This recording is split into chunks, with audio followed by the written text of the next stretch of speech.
Hey guys, so today's trail talk, I wanted to talk a little bit about loss. Um, I am doing a hike today in honor of my late dog Bumble. It's one of his favorite walks that we used to do here in Morrison, Colorado. And I'd been avoiding this walk for a long time now because it just brought up a lot of memories for me. And I've been thinking about it a lot, especially the past week, and just thought that it might be kind of therapeutic and healing for me to do this walk for him. And so that's what I'm doing. So I'm actually sitting in my favorite overlook on this hike, and I just took a few minutes to think and reflect, let the tears flow, and it was really nice to just sit here with the feelings and emotions. And that's what I wanted to talk with you about today. So loss is really hard for us as military vets and first responders because it brings up a lot of emotions, and we don't like emotions. We've been taught to suppress our emotions, and it's super unhealthy for our mental health, for our nervous system, and all of that stress that we hold turns into some kind of dysregulation in the body, whether it's muscle tension, it can be back pain, it can be headaches, it can be mental health issues, it can manifest as a bunch of things when we don't properly process our emotions. And I wanted to talk about that a bit with, this doesn't have to be like a significant loss in your life.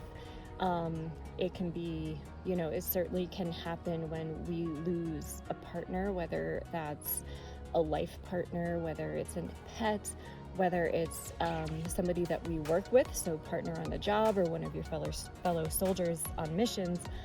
And we often don't get the time to process this loss.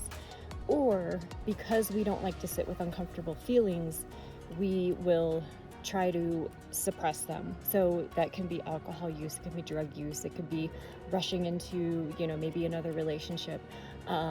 Maybe it is, getting another dog, or just doing something where you're not processing the hurt and the feelings that you have regarding what your loss is.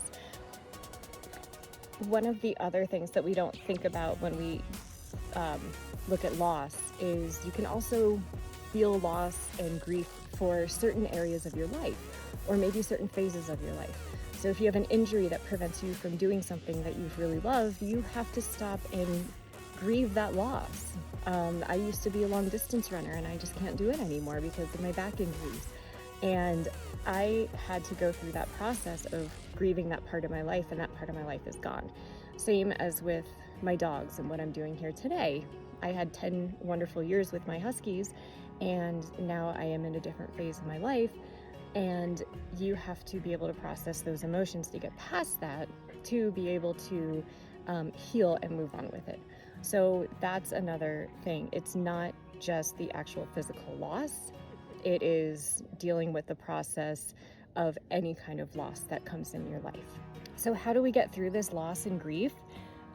There's a couple of ways, and the first is you have to sit with it. You have to let your body process those emotions, and you have to let the feelings come and go within the body. It's not comfortable, especially for our community where we're taught, if we had feelings, the Army would issue them to us. But you have to sit and let the body process it, because if you don't process it now, it's going to get stored and you're going to have to process it later. And it gets much harder when you have to reopen that wound down your healing journey to be able to process it. So sit with those emotions, let them pass. If you feel like you are going to cry, let out that emotion, let out that stress, let out that feeling that you have, so that the body can let it go. The next thing that you can do to help with this process is to journal. I'm working with our back home journey right now, and we're just doing our introduction to journaling, and it's such a helpful tool to actually write down what you're feeling, because then that labels it, and then you can identify what you're actually feeling as you're going through this process.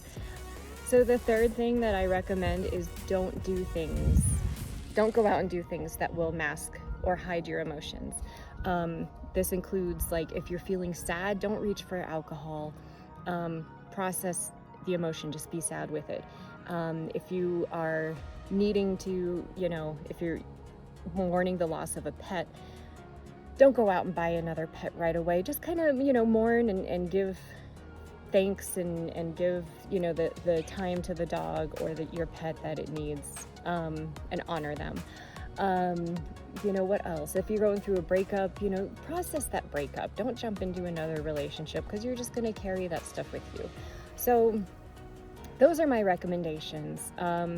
Grief and loss at any level is hard, whether it's actually losing a loved one in your life, animal form or human form, losing a part of you, losing an ability that you had, losing a job, losing a home, all of those things, we have to sit and process it. So if you need help with any of this, please contact me. My information is down below, and I've got some great resources for you, and I would love to see you as part of our back home team. So sun's coming up, it's gonna get hit in my face pretty good here, so I'm gonna continue on the trail and honor my boy Bumble.